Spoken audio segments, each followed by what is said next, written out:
Subhadevu Adhikari, Honorable Chief Minister, West Bengal, Chief Guest of this function. Majumdar, Honorable Union Minister of State for Education, Guest of Honor, Shri Vijay Ojha, Honorable MLA Jorasanko, distinguished members of the press and media and the participants of this Rozgar Mela. On behalf of the Eastern Railway, I welcome you all to this Rozgar Mela function. Under the dynamic leadership of our Honorable Prime Minister Shri Narendra Modi ji, numerous employment opportunities are being created for today's youth, be it in the government sector or in the private sector. Large-scale investment by the government on infrastructure development and its people-centric policies are generating employment and leading our nation to economic growth and prosperity.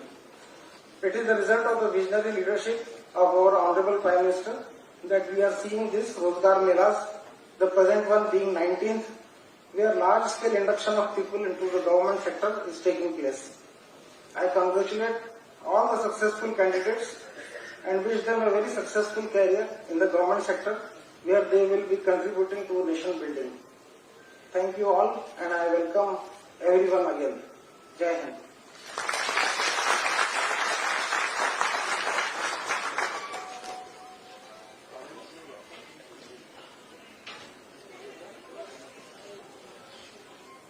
General Manager Eastern Railway, PRM Sialda, is now requested to please welcome Sri Ritesh Diwali, MLA Kasipur, by offering potted plant and Ritu.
আমাদের মাঝে আজকে আমরা অত্যন্ত সৌভাগ্যশালী, আমরা পেয়েছি পশ্চিমবঙ্গের নতুন রূপকার, যার হাত ধরে পশ্চিমবঙ্গ এক নতুন দিকে যাত্রা শুরু করেছে। পশ্চিমবঙ্গের মুখ্যমন্ত্রী এবং যিনি বাংলাকে মাননীয় প্রধানমন্ত্রী নরেন্দ্র মোদী যে দিশা দেখিয়েছে সেই দিকে নিয়ে যাচ্ছেন আমাদের সকলের প্রিয় শ্রদ্ধেয় শ্রী শুভেন্দু অধিকারী মহাশয়। আজকে তিনি আমাদের মাঝে রোজগার মেলায় উপস্থিত আছেন, এটা আমাদের জন্য পরম সৌভাগ্য। মাননীয় জিএম ইস্টার্ন রেলওয়ে তিনি আমাদের মাঝে আছেন, মাননীয় ডিআরএম শিয়ালদা এবং আমাদের মাঝে বিধায়ক মাননীয় শ্রী রিতেশ তিওয়ারি, রিতেশ দা তিনিও আমাদের মাঝে উপস্থিত আছেন এবং রিতেশ দা খুব পরিচিত মুখ এই এলাকা শুধু নয়, গোটা পশ্চিমবঙ্গের অন্যতম পরিচিত একজন রাজনৈতিক ব্যক্তিত্ব টিভি মিডিয়া দৌলতে এবং অন্যান্য রেলের আধিকারিক যারা এখানে উপস্থিত আছেন এবং সব থেকে গুরুত্বপূর্ণ যারা নতুন চাকরি পেয়েছেন, আজকে নতুন কর্মজীবনে যারা আজকে প্রবেশ করছেন, তাদের সকলকে প্রথমে আমার তরফ থেকে অনেক অনেক অভিনন্দন, অনেক অনেক শুভেচ্ছা। আমার তরফ থেকে আপনাদের যাত্রাপথ সবার শুভগম হোক এবং আমাদের এখানে যারা হয়তো সবাই বাংলা বোঝেন না, আমি জানি না এর মধ্যে অন্যান্য স্টেটেরও কারা আছেন যারা চাকরি পেয়েছেন। তো from my end I would like to heartily congratulate all of you because it is the new beginning of your life. আজকে মাননীয় প্রধানমন্ত্রী হাত ধরে, নরেন্দ্র মোদীজির হাত ধরে আমাদের বেকার যুবকদের কর্মসংস্থানের জন্য এই রোজগার মেলা আজকে 19তম তার এডিশন, সেই এডিশনে আমরা এখানে উপস্থিত আছি। 50,000-এরও বেশি যুবক এবং যুবতী তারা আজকে নতুন কর্মজীবনে তারা প্রবেশ করবে। এবং সব থেকে গুরুত্বপূর্ণ যে মাননীয় মুখ্যমন্ত্রী আমাদের মাঝে আছেন, কারণ এটা আমার এই সভাগৃহে আমার দ্বিতীয় বার আসা। আমি এর আগেও একবার এসেছি, কিন্তু এবারে এটা কোয়াইট ডিফারেন্ট যে আমাদের মাঝে আমরা মাননীয় মুখ্যমন্ত্রীকে পেয়েছি, তাই আমাদের এই সভা এবং এই রোজগার মেলার জৌলুস অনেকটাই বেড়ে গেছে। এবং এই যে 19তম এডিশন হচ্ছে, এবারও প্রায় 50,000-এরও বেশি যুবক যুবতী তারা গোটা ভারতবর্ষ ব্যাপী এবং পশ্চিমবঙ্গের প্রায় 1,000-এর কাছাকাছি যুবক যুবতী তারা আজকে এই কর্মসংস্থান রোজগার মেলার মধ্য দিয়ে তারা কর্মসংস্থানে প্রবেশ করছে। এবং এতগুলো এডিশন হয়েছে, আমি বরাবরই যেটা উল্লেখ করি যে মাননীয় প্রধানমন্ত্রী নরেন্দ্র মোদীর নেতৃত্বে not a single case or allegation of corruption has been recorded till now. এখানে ইউনিয়ন ব্যাংক অফ ইন্ডিয়ায় যারা চাকরি পেয়েছেন, আমি শুধু জানতে পেরেছি, আমাকে রেলওয়ের আধিকারিকরা জানালেন যে কল্যাণী এমস এর প্রচুর যারা কর্মসংস্থান পেয়েছেন, যারা চাকরি পেয়েছেন তারা এখানে আছেন। অন্যান্য সেক্টর তারা আছেন, থাকবেন। আমরা গর্বের সাথে বলতে পারি যে ভারতবর্ষ এই মুহূর্তে এমন একজন প্রধানমন্ত্রীকে পেয়েছেন যার নেতৃত্বে এরকম 19তম সংস্করণ হচ্ছে, অথচ একটাও পর্যন্ত দুর্নীতির অভিযোগ নেই। এবং এটা নরেন্দ্র মোদীর মতো প্রধানমন্ত্রীর দ্বারাই সম্ভব, অন্য কারো দ্বারা সম্ভব না। এবং এখানে আমি অন্ততপক্ষে বুক ঠুকে বলতে পারি, কারণ আমি মাননীয় মুখ্যমন্ত্রীর সাথে কাঁধে কাঁধ মিলিয়ে অনেকটা সময় রাজনৈতিক লড়াইয়ের অভিজ্ঞতা আমার আছে। এত পশ্চিমবঙ্গকে যেভাবে আপনারা দেখেছেন, এবার আপনারা অন্যরকম দেখবেন করে বলতে পারি। এবং ঠিক যেভাবে মাননীয়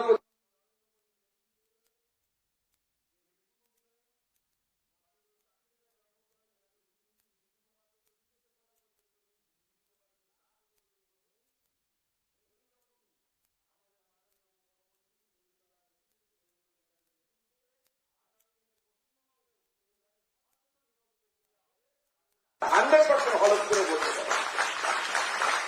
এবং এই মহেন্দ্রক্ষণে আমরা দাঁড়িয়ে আছি, যে মহেন্দ্রক্ষণে মাননীয় মুখ্যমন্ত্রী আপনাদের সামনে তার বক্তব্য রাখবেন এবং তিনি বলবেন আগামী দিনে পশ্চিমবঙ্গের যুবকদের জন্য কি ধরনের রিক্রুটমেন্ট পলিসি পশ্চিমবঙ্গ সরকার আনবেন। উনি আপনাদের সামনে নিশ্চয়ই আপনাদেরকে অবগত করাবেন। আমরা এতদিন পর্যন্ত পশ্চিমবঙ্গে প্রায় দীর্ঘ 50 বছর সবসময় দেখেছি কেন্দ্রের যে সরকার থেকেছে তার বিরোধী একটি রাজনৈতিক দল পশ্চিমবঙ্গে ক্ষমতায় থেকেছে। স্বাভাবিকভাবে পশ্চিমবঙ্গের উন্নয়ন বারবার ব্যাহত হয়েছে। অনেক বছর পর আমরা সেই মহেন্দ্রক্ষণ পেয়েছি যেখানে পশ্চিমবঙ্গ এবং কেন্দ্র সরকার দুই জায়গাতেই এক অভিমুখী সরকার গঠন হয়েছে। রাজনৈতিক দল ভারতবর্ষে বিভিন্ন আছে, থাকাটাই অত্যন্ত স্বাভাবিক গণতন্ত্রে। এবং তারা বিভিন্ন জায়গায় তাদের রাজনৈতিক লড়াই করবে, সরকার তৈরি হবে, এটা অত্যন্ত স্বাভাবিক। কিন্তু পশ্চিমবঙ্গ এবং ভারতবর্ষ এই দুই জায়গাতেই আমি যখন বলি যে এক অভিমুখের সরকার তৈরি হয়েছে, তার মানেটা কি? তার মানে এই দুই সরকারের জন্যই একটা নীতি কমন, সেটা হচ্ছে কান্ট্রি ফার্স্ট, দেশ সবার আগে, দেশ সর্বপ্রথম, তার আগে কোনো কিছু নয়।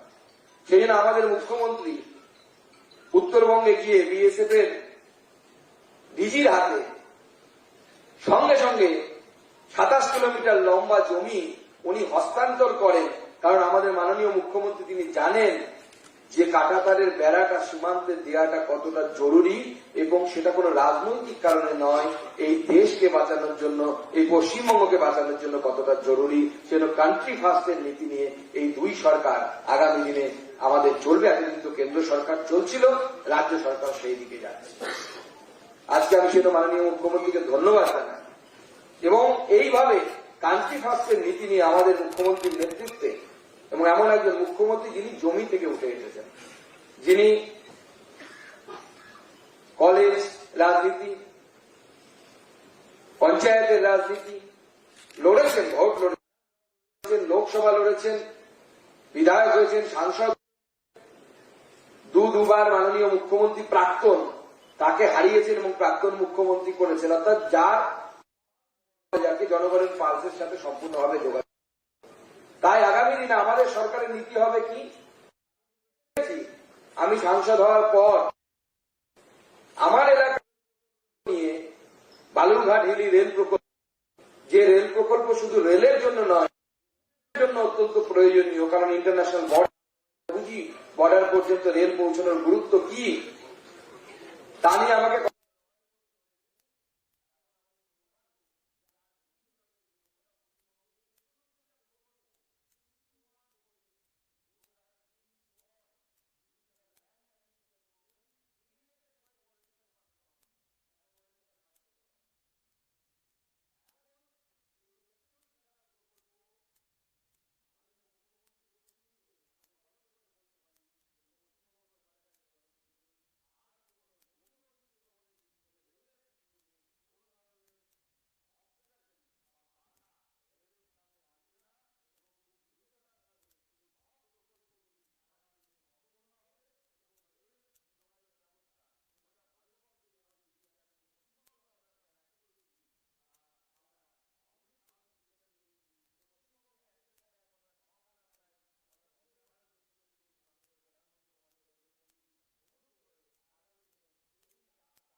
আনন্দ বলে গেছেন, জীবে প্রেম করে যেই জন সেই জন সেবি সেই ঈশ্বর। সেই মন্ত্র নিয়ে আমরা সকলে মিলে কাজ করি। আমরা যারা চাকরি করে পেয়েছি, আজকে আপনারা যারা পেয়েছেন, তারা এটাকে চাকরি ভাবে শুধু হিসেবে নেবেন না যে এটা আমার ব্রেড অ্যান্ড বাটার, তাহলে এটাকে ব্রত হিসেবে নেন। কি ব্রত? দেশ গঠনের, দেশ নির্মাণ করার ব্রত। মাননীয় প্রধানমন্ত্রী আমাদের সামনে যে লক্ষ্য রেখেছেন যে 2047 সাল, তার মধ্যে ভারতবর্ষকে বিকশিত ভারত বানাতে হবে। তো সেইখানে রাম সেতু তৈরিতে যেমন কাঠবিড়ালির সামান্য একটু রোল ছিল, সেই রকম আমার রোল, আমি যেখানে বসেছি, আমি ইউনিয়ন ব্যাংকের হয়তো কোনো একটা কাউন্টারে বসেছি, আমার রোল যতটুকু, আমি ওই কাঠবিড়ালির মতো ততটুকু রোল আমি আমার সম্পাদন করব। আমি হয়তো এমসে বসেছি, এমসে আমি হয়তো রুগী দেখছি, আমার সহানুভূতির দুটি শব্দ আগামী দিনে তার যে আরোগ্য তাকে সামনের দিকে এগিয়ে নিয়ে যেতে পারে। আমি ওই যে জীবে প্রেম করে যে এই জন সেই জন সেবিছে ঈশ্বর, ওই ব্যক্তির মধ্যে যেন আমি ঈশ্বরকে খুঁজে পাই, ঈশ্বরকে দেখতে পাই। এবং মাননীয় প্রধানমন্ত্রীর স্বপ্ন সবসময় যেন আমাদের সামনে জল করে যে 47 সাল ভারতকে বিকশিত ভারত তৈরি করতে হবে। ভারতকে বিকশিত ভারত করতে হবে, ভারতবর্ষের জিডিপি কে বাড়াতে হবে, ভারতবর্ষের যে সরকারি ব্যবস্থা তাকে অনেক বেশি অ্যান্সারেবল হতে হবে। পাবলিক গ্রিভেন্স অর্থাৎ জনগণের কাছ থেকে যে ধরনের অভিযোগগুলো আসছে, সেই অভিযোগগুলো কত দ্রুততার সাথে আমরা সেটাকে গ্রহণ করছি, সেটাকে অ্যানালাইসিস করছি, এবং বারবার দেখা যে আমাদের কোথায় ভুল হচ্ছে, আমাদের সরকারি যন্ত্রের কোথায় ভুল হচ্ছে। কারণ আমরা বরাবর দেখেছি, আমাদের প্রাক্তন প্রধানমন্ত্রীকেও বলতে শুনেছি এক সময় যে 1 টাকা পাঠালে 15 পয়সা পৌঁছয় সাধারণ মানুষ পর্যন্ত। এখন তার পরিবর্তন হয়েছে। তো সেই জায়গায় অর্থাৎ সরকার যে চিন্তা ভাবনা করছে তাকে নিয়ে সবাই সামনের দিকে এগিয়ে যায়, আমরা বিকশিত ভারতের লক্ষ্য নিয়ে এগিয়ে যাই, বিকশিত বাংলাও তৈরি হবে, বিকশিত বাংলা আমাদের মাননীয় মুখ্যমন্ত্রীর নেতৃত্বে তৈরি হবে, এবং মাননীয় প্রধানমন্ত্রীর নেতৃত্বে আমরা বিকশিত ভারত তৈরি করব। আসুন সকলে মিলে হাতে হাত মিলিয়ে, কাঁধে কাঁধ মিলিয়ে আমরা সবাই এই দিকে, এই পথে এগিয়ে যাই। সবাই নিজের নিজের ভূমিকা পালন করি। যারা চাকরি পেয়েছেন তাদেরকে এবং তাদের পরিবারের সদস্যদেরকে আমি আরেকবার অনেক অনেক অভিনন্দন এবং শুভেচ্ছা জানাই। আগামী দিনের আপনাদের পথ চলা সুগম হোক, আপনারা আপনাদের যা ইচ্ছে তা অ্যাচিভ করতে পারুন, এবং দেশকে সামনের দিকে এগিয়ে নিয়ে যাওয়ার ক্ষেত্রে আপনারা আপনাদের অবদান রাখুন। এই বলে আপনাদের সকলকে নমস্কার জানিয়ে আমি আমার এই বক্তব্য এখানে শেষ করছি। জয় হিন্দ, জয় ভারত।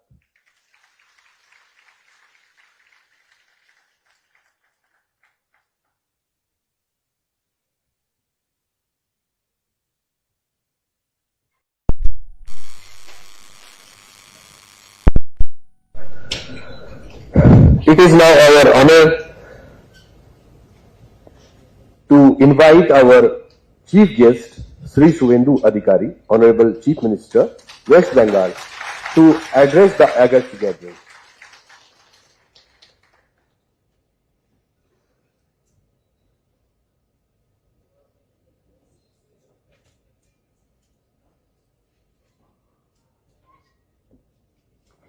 ভারত মাতা কি।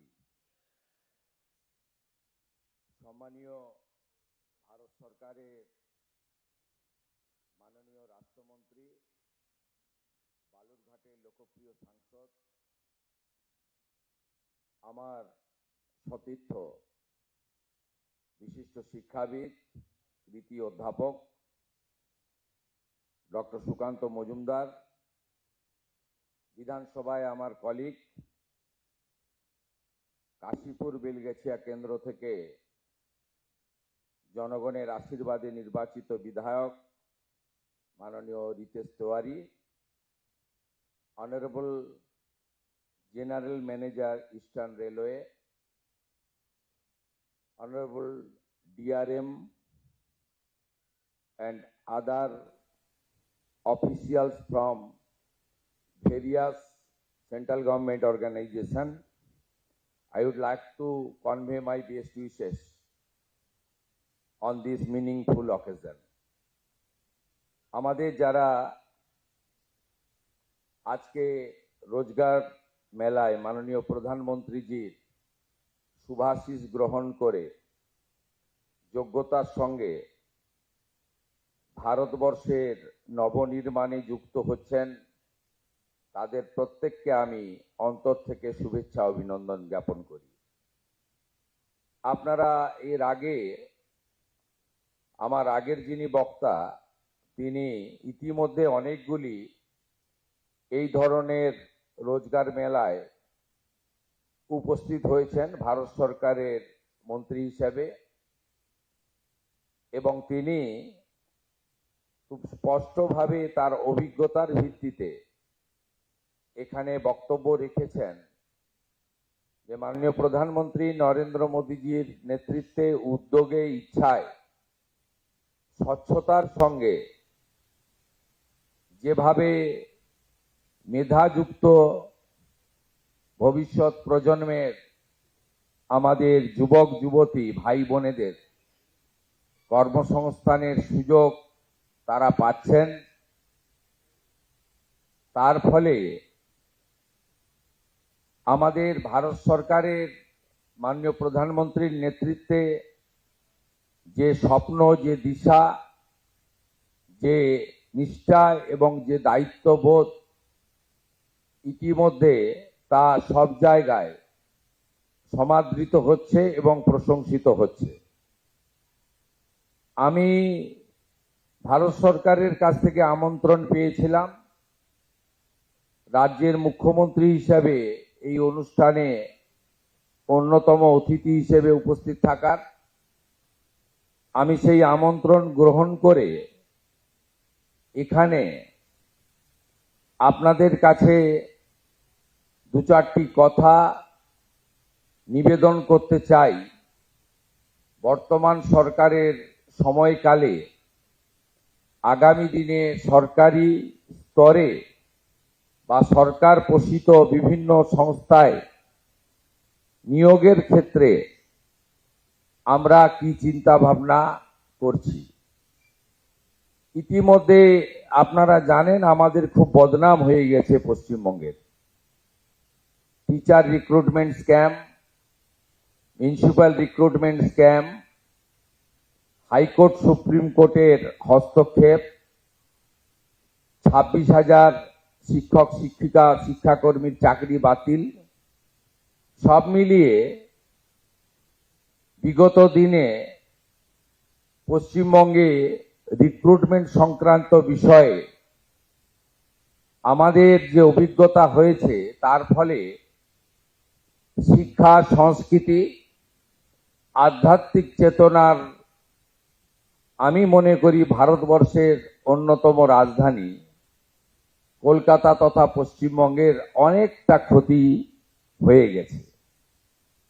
আমি আপনাদের একটা জিনিস স্মরণ করাতে চাই, পরীক্ষা কেন্দ্রগুলিও এমনভাবে কলুষিত হয়েছে যার ফলে eastern rail, south eastern rail বা আমাদের নর্থ ফ্রন্টিয়ার রেলওয়ে তারা তাদের এক্সামগুলো পশ্চিমবঙ্গে করাচ্ছিলেন না।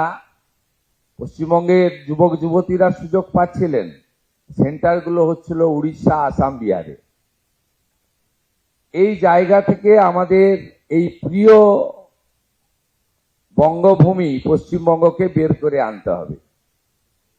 খুব উৎসাহজনক ভারত সরকারের নিয়োগ প্রক্রিয়া এবং দেশের সর্বোচ্চ নেতা মাননীয় প্রধানমন্ত্রীর হাত দিয়ে তার উপস্থিতিতে এই ধরনের রোজগার মেলার মধ্য দিয়ে আমাদের অ্যাপয়েন্টমেন্ট ডিস্ট্রিবিউশন, এটা নীরবে করা যেত, কিন্তু নীরবে না করে করার মধ্য দিয়ে যারা নিয়োগ প্রক্রিয়াকে কলুষিত করছেন, যারা নিয়োগ প্রক্রিয়াকে দূষিত করছেন, তারাও এই ধরনের প্রক্রিয়ার মধ্য দিয়ে নিজেদেরকে সংশোধিত করবেন আর অন্যরাও শিখবেন।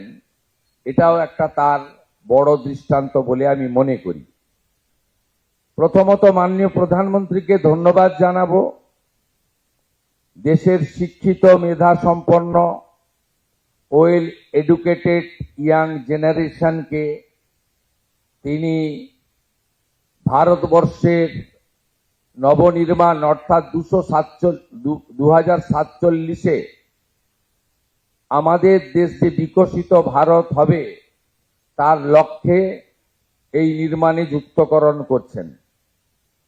দ্বিতীয়ত, আমরা সবাই জানি বিগত দিনে শিক্ষা অভিভাবকরা দিতেন জ্ঞানার্জনের জন্য।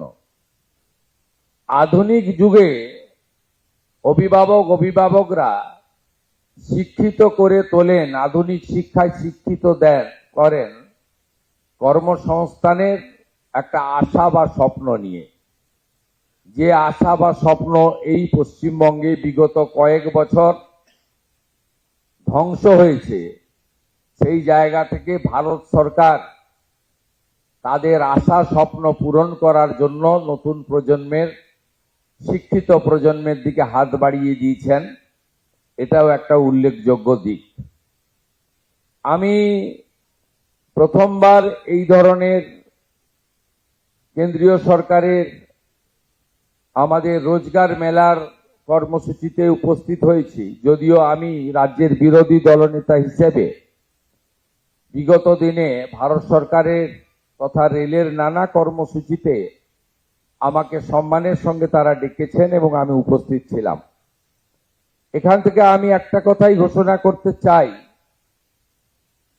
আগামী দিনে রাজ্য সরকারের নিয়োগের ক্ষেত্রে কেন্দ্রীয় সরকারের রেলওয়ে রিক্রুটমেন্ট বোর্ড সহ আধা সামরিক বাহিনীর নিয়োগ সহ কেন্দ্রের নানা সংস্থার নিয়োগের ক্ষেত্রে যে ধরনের সদর্থক উদ্যোগ এবং ভূমিকা ভারত সরকার নিয়েছেন, সেই দেখানো কর্মসূচিতে ডবল ইঞ্জিন সরকার পশ্চিমবঙ্গে কাজ করবে। এবং আমি ব্যক্তিগতভাবে মনে করি যে ওএমআর ভিত্তিতে যে লিখিত পরীক্ষা হয় তার কার্বন কপি প্রত্যেকটি পরীক্ষায় বসা যুবক যুবতীকে দেওয়া উচিত। আমি দায়িত্ব নেওয়ার পরে আধিকারিকদের জিজ্ঞেস করেছিলাম পশ্চিমবঙ্গে কিভাবে রিক্রুটমেন্টের পরীক্ষা হয়। তারা আমাকে বলল ওএমআর পদ্ধতিতে হয়, কিন্তু কার্বন কপিটা খাতার সঙ্গেই থেকে যায়, কেউ নিয়ে যায় না, থাকে carbon copy. It's a very bad practice. Mala fide intention, nepotism, corruption, এই যে ওয়ার্ডগুলো আছে এগুলোকে এনকারেজ করার জন্যই এই ধরনের একটা উদ্যোগ বা একটা মানসিকতা কাজ করেছে। আমরা next 6 June all recruitment organisation of our state আমরা একটি সিম্পোজিয়াম করছি, যেখানে ভারত সরকারের রেলওয়ে রিক্রুটমেন্ট বোর্ড সহ তাদের রিক্রুটমেন্ট প্রক্রিয়াকে আমরা অ্যাকসেপ্ট করার চিন্তা ভাবনা করেছি এবং সেটা করব। If necessary will move A fresh recruitment policy in next budget session of our assembly.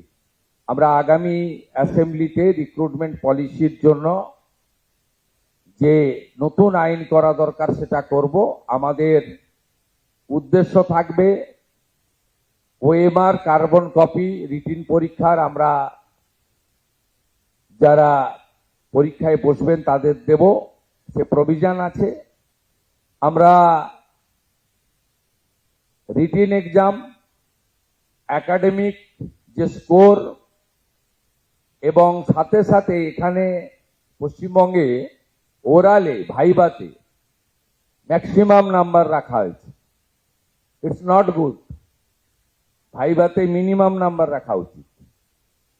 এবং আপনারা আশ্চর্য হয়ে যাবেন, মানে বিদায়ী স্টেট গভর্নমেন্ট ডক্টর বাবা সাহেব আম্বেদকরের সংবিধানকে পর্যন্ত মানেনি। সংবিধানে ক্লিয়ার বলা আছে 100 পয়েন্ট রোস্টার মানতে হবে। এসসি এসটি এবং ওবিসি রিজার্ভেশন, সাথে ইডব্লিউএস এবং এক্সাম ক্যাটাগরি এবং ফিজিক্যালি চ্যালেঞ্জ, এই যে ব্যবস্থাগুলো আছে ওয়েস্ট বেঙ্গলে মানা হয়নি 100 পয়েন্ট রোস্টার। এর ফলে আমাদের SC ST, originally OBC approve by the national OBC commission, physically challenge এবং যে 10% ইডব্লিউএস অনারেবল প্রাইম মিনিস্টারের সময়ে লোকসভা এবং রাজ্যসভায় অ্যামেন্ডমেন্ট করে অধিকার দেওয়া হয়েছে, সেটাও ইগনোর করা হয়েছে ওয়েস্ট বেঙ্গলে। আমরা চাই স্বচ্ছতার সঙ্গে লিখিত পরীক্ষা, আমরা চাই একাডেমিকের মূল্যায়ন, ইভ্যালুয়েশন, আমরা চাই 100 point roaster, 100% implementation, it's a mandatory as per hour constitution. আমরা চাই যে ওরালের নাম্বারটা একটু কম করে স্বচ্ছতার সঙ্গে যাতে আগামী দিনে রিক্রুটমেন্ট হয় এবং তার স্কোর রিক্রুটমেন্ট বোর্ডগুলো ওয়েবসাইটে দিয়ে দিতে পারে, হোয়াটসঅ্যাপ মেসেজ দিয়ে অ্যাপয়েন্টমেন্ট বা রিক্রুটমেন্ট না হয়। তাই আজকের এই মিনিংফুল অকেশন, ইম্পর্টেন্ট অকেশন, যেখানে more than 50,000 unemployed educated youth will get the opportunity to serve our nation, এই ইম্পর্টেন্ট মঞ্চকে আমি খানিকটা ইউজ করে on behalf of the West Bengal State Government, our vision, our aim, our object, আমি খানিকটা আপনাদেরকে তুলে ধরার চেষ্টা করলাম। এবং আপনারা নিশ্চিন্ত থাকুন, under the great leadership of our prime minister, world most popular leader Narendra Modiji, বাকি 20টা রাজ্যে ডবল ইঞ্জিন সরকার যেভাবে চলছে সেভাবেই পশ্চিমবঙ্গের সরকার চলবে। ডক্টর সুকান্ত মজুমদার মহোদয় উল্লেখ করেছেন রেল এবং স্টেট গভর্নমেন্টের কোঅর্ডিনেশনের কথা, পড়ে থাকা প্রজেক্টের কথা, ল্যান্ডের কথা। আপনারা খুশি হবেন শুনলে মাননীয় রেলমন্ত্রী mister Ashwini Vaishnavji 61 railway project railway board থেকে অ্যাপ্রুভ করেছেন। শুধু ল্যান্ডের জন্য আটকে ছিল, আমরা ল্যান্ড দেওয়ার জন্য ডাইরেকশন কনসার্ন ডিপার্টমেন্টকে দিয়ে দিয়েছি। 61টা নতুন railway project including Hili maximum হয়ে গেছে, আর একটু বাকি রয়েছে, including my Nandigram also. 6 acre জমি রাজ্য সরকার দেয়নি, 74 একর জমি রেল পুরো মাত্রায় কাজ করছে। এরকম অসংখ্য আছে। আমরা এগুলো ইতিমধ্যে ডবল ইঞ্জিনের টেস্ট পশ্চিমবাংলার পিপল পাবে। আপনাদের জোকা থেকে দমদম মেট্রো মাত্র 666 মিটার। চিংড়িঘাটাতে যে আমাদের বটল ছিল, যে জটিলতা ছিল, সেটাও আমরা ক্লিয়ার করে দিয়েছি। আমাদের এই রাজ্যে যে গুড অপরচুনিটি রয়েছে, এই অপরচুনিটিকে প্রপারলি ইউজ করে ডবল ইঞ্জিনের হাই স্পিডে আমরা ছুটবো একসঙ্গে।